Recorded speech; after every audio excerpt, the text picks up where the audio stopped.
खुलुमबाय बे समाव बडलेण्ड इंखं टेलिभिजननि स्टुडिअ आं मिथिका नार्जारी दिनै मोनाबिलिनि गाहाय रादाबफोराव दङ। हजाइनि डिसि आरो एडिसि खौ साख्रिनिफ्राय सासपेन्ड, घुस लानानै दायनिगिरिखौ उदां खालामनानै सासे एसआइ हमजादों, बाक्सानि गरेसराव एसिडजों गाग्लोबदों, धुबुरीयाव गिख्रंथाव दिङा जाब्रथाय, सार्कल अफिसारजों लोगोसे सा-7 गोमानानै दङ। गसाइगाव बिएड फरायसालिमाया पद्मश्री डक्टर कामेश्वर ब्रह्मखौ बिदाय होनायजों लोगोसे मान बावदों। मिरुनि सोरखारि मावफारियाफोरनि थाखाय गोजोनथाव खौरां, 4% डिए मोनबावसिगोन।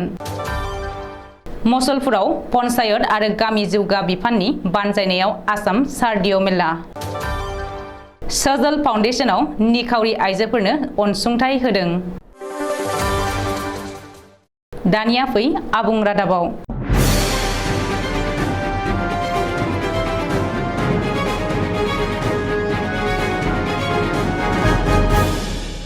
हजाइनि जिल्ला बेंगिरि डिसि आरो उफेरा जिल्ला बेंगिरि एडिसि खौ साख्रिनिफ्राय सासपेन्ड। गिबि मन्त्रि डक्टर हिमन्त बिश्व शर्मानि बिथोन बायदियै हजाइनि डिसि आरो एडिसि खौ सासपेन्ड खालामनाय जादों। जायगानि सुबुंफोरनि सायाव गाज्रि आखु बाहायनायनि दायाव हजाइनि डिसि आरो एडिसि खौ सासपेन्ड खालामदों। सुलुङाव फोरमायनाय बायदिब्ला बुधबारखालि हजाइ जिल्लानि डिसि अनुपम चौधुरीया लामदिंनिफ्राय फैफिननाय समाव गावनि सोरखारि बांला मोखाङाव लाखिनानै दोननाय बाइकखौ नुनानै जोबोद रागा जोंफैयो आरो बाइकआव थानाय सानै सुबुंखौ गाज्रियै बुग्लिदोंमोन आरो जोखोमबो खालामदोंमोन। गावनि गार्डखौबो बिथोन होनानै बुग्लिहोदों। लोगोसे एडिसि रातिकम बरुवायाबो गाग्लोबफादोंमोन, जेराव बाइकआव गाखोफानाय सासे बोराय सुबुङाबो जोखोम जाफादोंमोन। नाथाय डिसि आरो एडिसिआ लामा गेजेराव बेबायदि गुन्डागिरि खालामनाया एबा जायगानि सुबुंफोरखौ गाज्रि आखु बाहायनाय जाथाया सीसीटीवी केमेरायाव सेबखांनानै थालाङो। लंकानि 7 नं वार्डनि सिलबस्तियाव जादों बे जाथाया। बे जाथायखौ लानानै जायगानि रायजो राजाया डिसि अनुपम चौधुरीनि हेंथायै गिबि मन्थ्रिनो कमप्लेन हरनायनि उनाव गिबि मन्थ्रिया डिसि अनुपम चौधुरीनि रेसिडेन्सआव थानाय सीसी केमेराखौ नायनानै जेबो गोनो गोथो जायाजासे रोखा जानायनि उनाव डिसि अनुपम चौधुरीजों लोगोसे जिल्लानि एडिसि रातिकम बरुवामोनखौ थाबैनो सासपेन्ड खालामनो थाखाय बिथोन होयो आरो गिबि मन्थ्रिनि बिथोन बायदियैनो हजाइनि डिसि अनुपम चौधुरी आरो एडिसि रातिकम बरुवाखौ साख्रिनिफ्राय सासपेन्ड खालामनाय जायो। रायजोआव घुस लाग्रा आरो जाख्लुग्रा सोरखारनि हेंथायै गोख्रों अपारेशना सोलिगासिनो दङ। भिजिलेन्स आरो एन्टि कारापसन बिफाना घुस लाग्रा सोरखारि अफिसारफोरखौ गोजोनै थाहोआखै। रायजोआव दासिम गोबांसा सोरखारि अफिसारफोरा घुस लाफुनाय समावनो हमजाबाय। बे बाराव सासे पुलिस अफिसारा घुस लानानै गावनो हमजानाय जाथाया सोराङाव फैदों। मिथिनो हानाय बायदिब्ला सासे दायनिगिरिखौ घुस लानानै उदां खालामनायनि दायाव लाहरिकाट पुलिस थानानि एएसआइ अम्बिक कुमार नाथआ हमजादों। बुधबारखालि जादों बे जाथाया। सुलुङाव फोरमायथिनाय बायदिब्ला लाहरिकाट थानायाव रेजिस्टार जानाय केस नं 434/2022 केसखौ फोजोबनानै होनो थाखाय एएसआइ अम्बिक कुमार नाथआ दायनिगिरिनिफ्राय 50,000 रां दाबि खालामदोंमोन।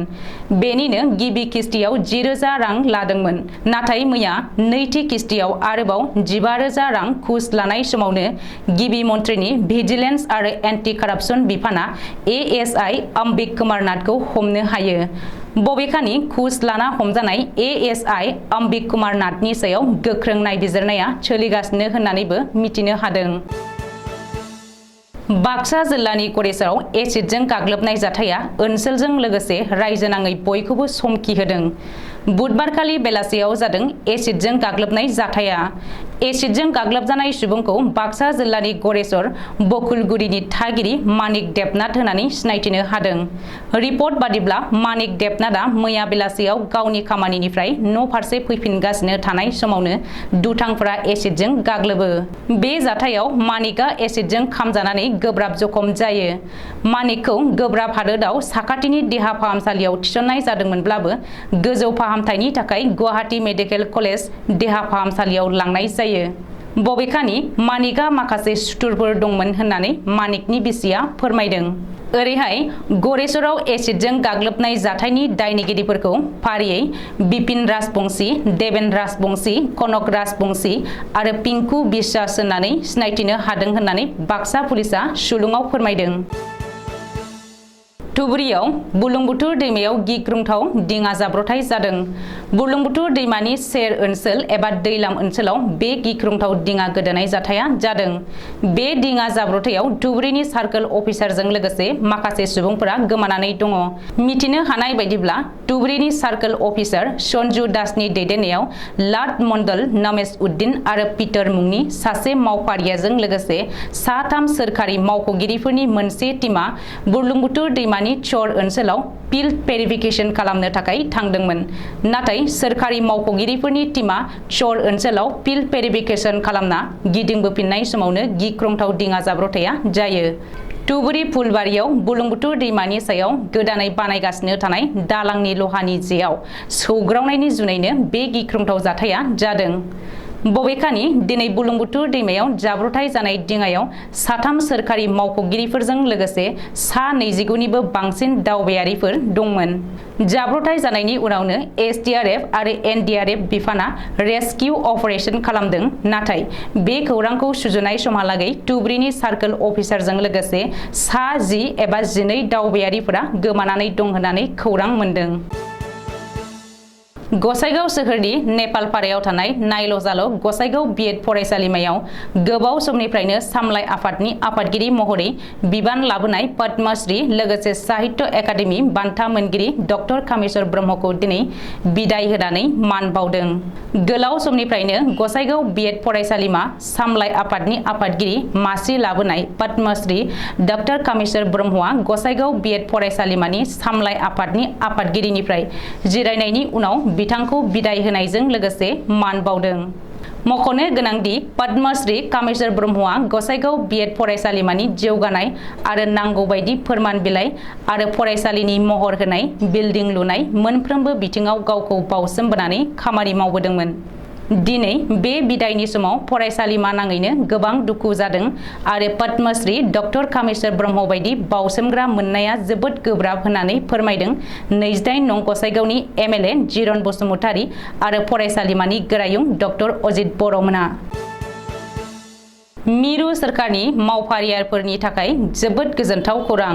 नरेन्द्र मदिजों दैदेनजानाय मन्त्रि केबिनेटआ मिरु सोरखारनि गासै मावफारियाफोरनि थाखाय डीए एबा डियारनेस एलाउन्सखौ 4% बांहोबावबाय। मख'नो गोनांदि सिगाङाव एबा आथिखालाव बेसिक फेनि 34%आ डीए मोन, नाथाय दा 4% बांहोनायनि उनाव 38% जाहैसिगोन। गासै 50 लाख मिरु सोरखारि मावफारियाफोर आरो 62 लाख पेन्सनारफोरा बे मुलाम्फाखौ मोननो हागोन। बेनि उनाव रायजो सोरखाराबो बे एखे बिबांखौनो डीए फोसावगोन। मख'नो गोनांदि मोनफ्रोमबो 6 दाननि उनाव एबा बोसोरसेयाव खननै डीएखौ सोरखारि मावफारियाफोरनो होनो थाखाय बांहोनाय जायो। बाक्सा जिल्लानि मसलपुराव दिनै पन्चायत आरो गामि जौगा बिफाननि बानजायनायाव आसाम सार्डिय' मेला 2022 नि मायथाइखौ बेखेवनानै होनाय जायो। 29 सेप्तेम्बर खालारनिफ्राय 1 अक्ट'बर खालारसिम सानथामनि हाबाफारिजों खुंजानाय 2022 मायथाइ मेलाखौ आसाम सोरखारनि केबिनेट मन्त्रि इउजि ब्रह्मआ बेखेवनानै होयो। सार्डिय' दुर्गा फुजा आयदानि बाक्सा जिल्लानि पन्चायत आरो ग्राम उन्नयन बिफाना आसाम रायजिक ग्रामीण जीविका अभियान बाक्सा जिल्लानि बानजायनायाव बे आसाम सार्डिय' मेला 2022 खौ मोनसे हाबाफारिनि गेजेरजों बेखेवनानै होनाय जायो। बे मेलायाव गं 23 जिनि गलाजों लोगोसे जायगायावनो बानायनाय बायदि जाग्रा मुवा, आसार, फिथा, मिथाइ बायदि गलाखौ गावसुंथा हान्जानि आइजोफोरा होनानै बायगिरिफोरनि बायलाय फानलायनि थाखाय सार्डिय' मेलायाव बाहागो लायो। लोगोसे जीविका ककिनि आइजोफोरनो लामा हान्थिनानै खामानि मावनायाव मदद जानाय बायदियै गासै 223 जन आइजोफोरनो गंसे गंसेयै स्कुटिबो राननानै होयो। बे बेखेवनाय हाबाफारियावनो बाहागो लायो बिटिसि आयेन आफादनि बुंथिगिरि कातिराम बर', बिटिसि सोरखारनि जुनार बिफाननि मावफुं सोद्रोमा राकेश ब्रह्म, मावफुं सोद्रोमा धर्मनारायण दास, एमसिएलए मन्टु बर'जों लोगोसे बाक्सा जिल्ला बेंगिरि मासान्दा मेगदालिन पार्टिन, एडिसि आश्राफुन आमिन आरो गोबां सोरखारि मावख'आरिफोरा बाहागो लायो। दुर्गा फुजाजों लोब्बा लाखिनानै निखावरि आइजोफोरनो सजल फाउन्डेसननिफ्राय अनसुंथाइ रानदों। गसाइगाव महकुमानि सिङाव थानाय सिमालटापु ओनसोलनि गासै 500 नखरफोरनो मोजां सारि, मोजां सि गानग्रा जोमग्रा रानदों 3 नं श्रीरामपुर बियाबनि MCLA सजल सिंहआ। मख'नो गोनांदि गावनि बियाबनि गुबुन गुबुन ओनसोलफोरनि निखावरि नखरफोरनो दुर्गा फुजानि थाखाय मोजां सारि, मोजां जि राननानै होदों होननानै सजल सिंहआ खौरांगिरिनि सिगाङाव फोरमायदों।